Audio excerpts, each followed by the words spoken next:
Hello, today we have a review on kind of an unboxing review and just kind of general functionality video here on the Px4 Storm by Beretta. And the case is impossible to fit everything in it neatly. I really don't know how it was packaged when I first got it, but first things first, I'm going to take a little look here. Okay, there's nothing in the chain there, just force a habit. In my state, when I purchased it, it came with two 17-round magazines. I don't know if you can see that properly right there, a little bit of a reflection. But two 17s, in other states you'll have 10-round magazines, and you know, 17's going to be what you're going to get with a 9mm, which is what this is chambered in. Since I have the magazine in my hand, I'll show you the magazine ease of loading tool. Just simply pops on there. It's got a little Beretta logo on the side, and you press that down, it pushes that down. It's a little bit easier than trying to just forcibly shove rounds into the magazine. I mean, for those of us with kind of bigger, stronger hands, it's pretty easy until you get to about the 12th to 15th bullet, and then it really seems to be a bit more difficult. But with this assist, it'll push that down so you can slide this little round in here, pop the round all the way up. I'm doing it with two hands. Normally I'd just, you know, do it like that and just pop the round in like here. I'll show you like that. And it makes for loading a little bit easier for my wife or whoever. I usually don't fill up a full 17-round magazine. I usually do about 10, but that's just my personal preference. But so further on the magazine, so I can get this little loading tool out of the way here, and let's just kind of exclude things as we go. The magazine has a little release button here.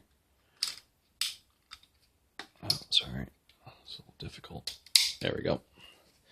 And this slides out. What I was pushing down was this little pin here, this little notch on it. That will, you know, that just clips on. This is actually bound to the spring. You can see there's a little bit of dirt in there. I probably need to clean that. But a spring here is attached to the other end as well, which is what your magazine, you know, is the top of the feed. But just slide that puppy back on there. And it's a good idea to keep these clean. I mean, unless you're in a really sandy desert type environment, you probably don't really need to clean these very often at all. But you know, there are people who probably do it on a weekly basis. I don't know. But put this back. This cup is entirely useless. I think it's there so the box doesn't get crushed, but like I said, it's useless. You can probably take a shot out of that. I don't know. Might be double. Comes in compliance. It has to have the little lock thing. It's branded, you know, whatever. I don't really use that unless I, you know, was to have children in my house, which I don't, so I don't have to worry about that.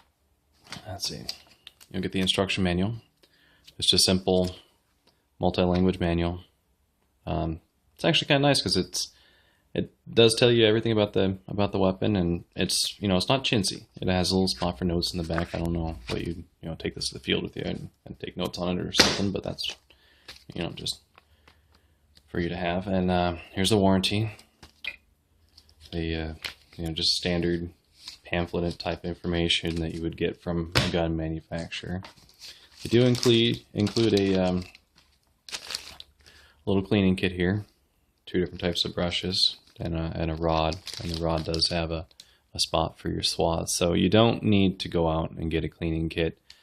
You have one in the box, you're good to go. I have cleaning kits already, so I'm not too worried about it. I have taken it out and looked at it and just ran it through once or twice, but the bag's logoed as well. Not a big deal there. But so now we got that out of the way. So here's the two grips that come in the box, and there's one grip that's already installed on the weapon. This is the flat back grip. You can see it's very straight. It doesn't really have any contour to it. I mean, other than the fact that it's round. But it's not ergonomic like you'll see on this one. It's got a bit of a of a curved back, and this just kind of fits the handle a little bit better. But they have these little things in here. I'm assuming that keeps it from collapsing. The plastic's pretty strong, so I don't really see that as being an issue. But I think it's just, you know, Beretta. I guess you can probably just throw those away, but I'll keep them for now. So I'll do barrel check. Okay, nice and clear. So to install these back straps, you take a. I just use a knife. Ensure that there's probably some sort of small screwdriver. This little pin here, you can kind of see it a little bit better with a knife behind it. But the pin is just a regular old cotter pin. So it's just U-shape right there. You're not going to hurt anything by taking that out. And I suggest doing it so you can get kind of a feel for what type of grips you'd like to have on. But these grips just pop right off. And so, I mean, you can make it a little bit smaller, which is a nice option, because a lot of people, you know, like my wife, she has smaller hands, and I have a Glock, which I'll show in another video, a 17, and its grips are really fat. And to slim it down a little bit is kind of a nice option. You don't have to grind off plastic or break out the Dremel to really modify it. It's just right there. So, and then of course this is the large grip, and adds a little bit of meat onto the web of your hand between your thumb and forefinger. It's kind of nice to have. I like that size, but we kind of stuck with the in the middle one. It's more than enough for us. So it just snaps right on there. So we can get those out of the way now. And the pin, you can see the little holes in the bottom there. The pin just pops in real nice and easy. It's really nice. It's really easy to do with the medium-sized strap, but the large strap, it seems to catch a little bit. So I don't know if it's just mine, or if it's just because I'm really torquing on it or what, but it does. So onto the pistol itself, the good part. I'll probably put a little part in the description that says 7 minutes in is when the actual shows the pistol. But so we have here, it's really really nice and smooth. It's got the front area here where you can clip on accessories. It's only got one notch. That does matter to some people. To most, it fits most things, but that is something to be aware of when you're out purchasing accessories for your weapon. If you wanted to get a light or a laser, you'd want to make sure that it matches up so you don't go waste a bunch of money on something that you're not going to be able to use. Let's see, it's an exposed hammer. When you engage the hammer, it does bring the trigger back. It does look like a really long trigger pull right now, which it is. It's a very long trigger pull when the hammer is forward. But when the hammer is back, let me turn the safety on to do that, or off to do that. The trigger will actually be a little bit better, a little bit farther back, and it doesn't have a whole lot of room until the actual break. I'll go ahead and show you that here. So it's just about there, and it's good to go. You'll notice also I'll do a full hammer pull, which is fairly difficult. I don't know the reason for this, but this little pin up here stays up once you've engaged the trigger fully. When you release, it drops out of the way. I'm not 100% on that. Someone will probably feel free to share all their information in the comments and whatever. It's got decent sights on it. I actually had to paint these. I put a little bit of white paint in there just to bring it a little bit more glow. They're advertised as being a glow in the dark or a night sight, but they flat out weren't. I mean, it was just I took it out of the box. I put it in front of a light to charge it, I guess, and I know with the other ones you don't have to, but hoping that they would work, and nothing helped. They just flat don't work. It was something that they acknowledged, and that's fine. But if you're not too familiar with pistols, once a magazine has been inserted and the last round had been fired, or an empty magazine has been inserted, it will lock it forward. That's a standard among the pistol world and in the semi-autos. There may be some older ones that don't do that, but it's pretty well right there and with everything. So to release this slide, you would have to pull this down, This is ambidextrous. It can be switched to the other side. I haven't seen it been put on the other side by anybody, and it looks like it would be a little bit more difficult to do that. So I don't know exactly how that would be done. But another feature on this weapon is the safety is off right now. And when I turn the safety on and the hammer is all the way back, it will disengage the hammer.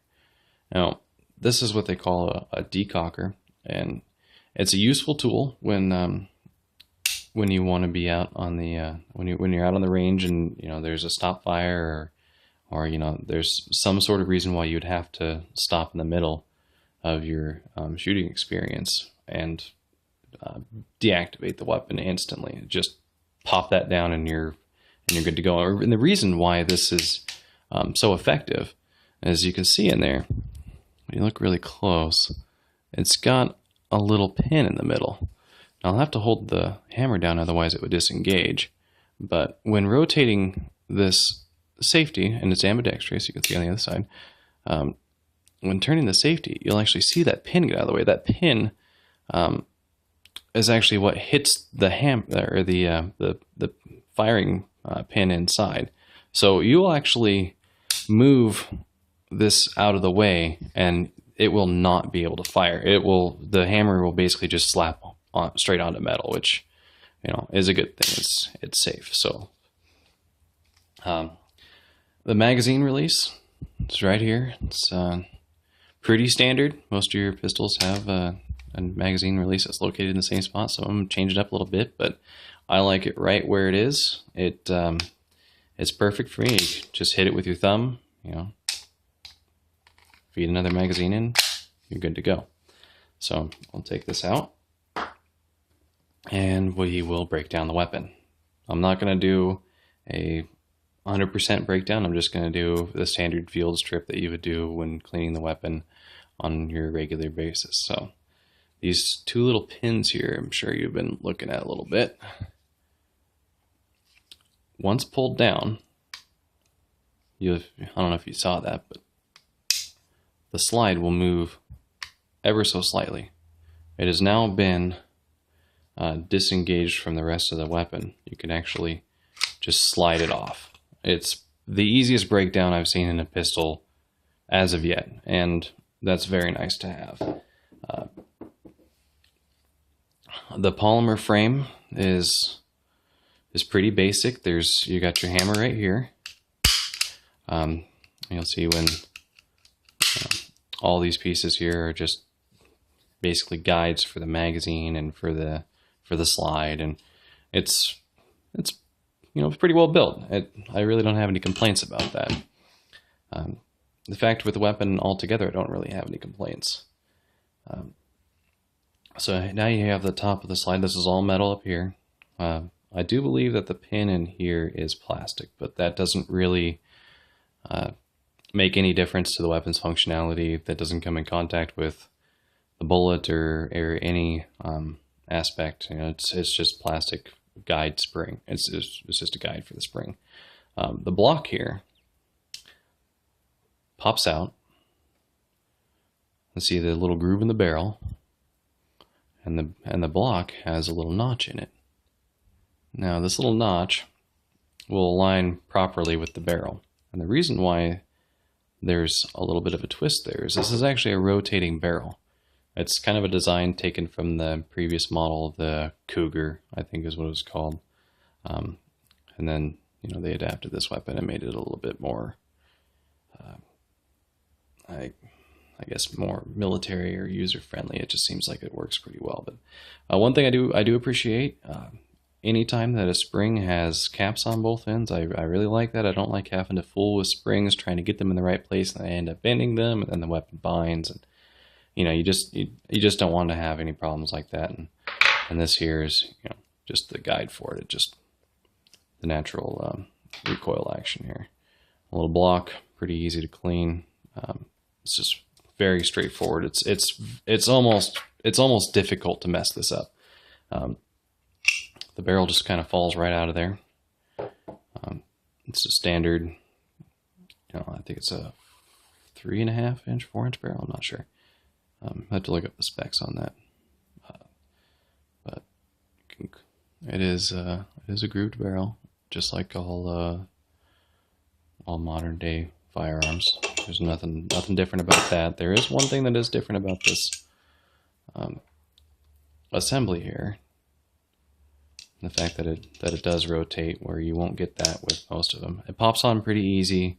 I don't think I can try to put this together wrong. I mean, it just won't work. You have, once it's the field strip, you have the block, the spring, the barrel, the slide. There's 4, and then the frame itself. There's 5 pieces to this.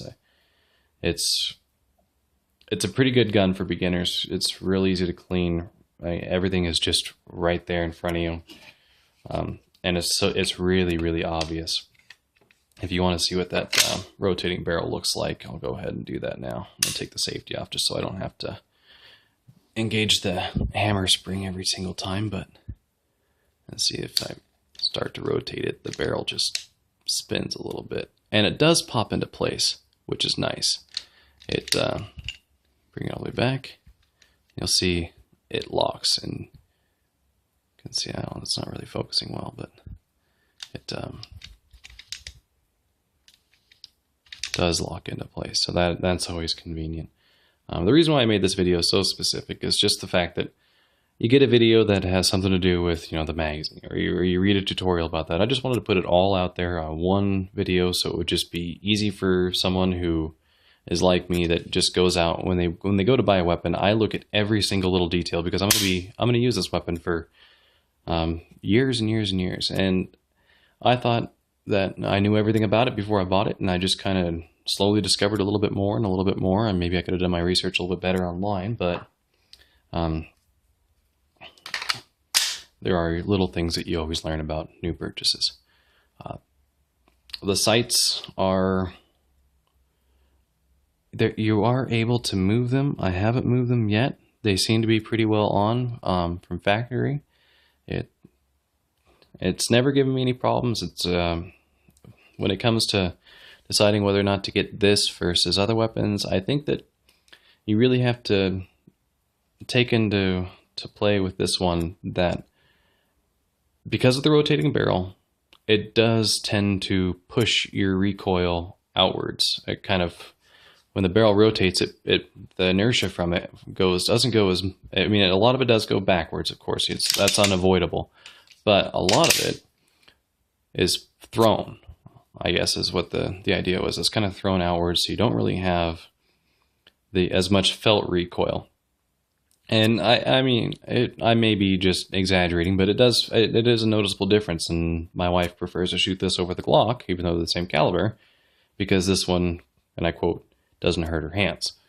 So if you plan on going out and shooting with your, with someone who doesn't have as strong of grip, or maybe younger or whatever, I'm not trying to categorize females in this manner, but you may want to take that into a factor. So that pretty much concludes my video here. Sorry, I had to hit a little button there, camera. But if you have any questions, or if you want me to do a further detailed review of any aspect of any of my weapons, let me know. I'm trying to be as thorough as I possibly can, because that's what I would have wanted before I would have made my purchase. I appreciate the time spent watching this, and I apologize for being 20 minutes, but I hope that you got everything you needed.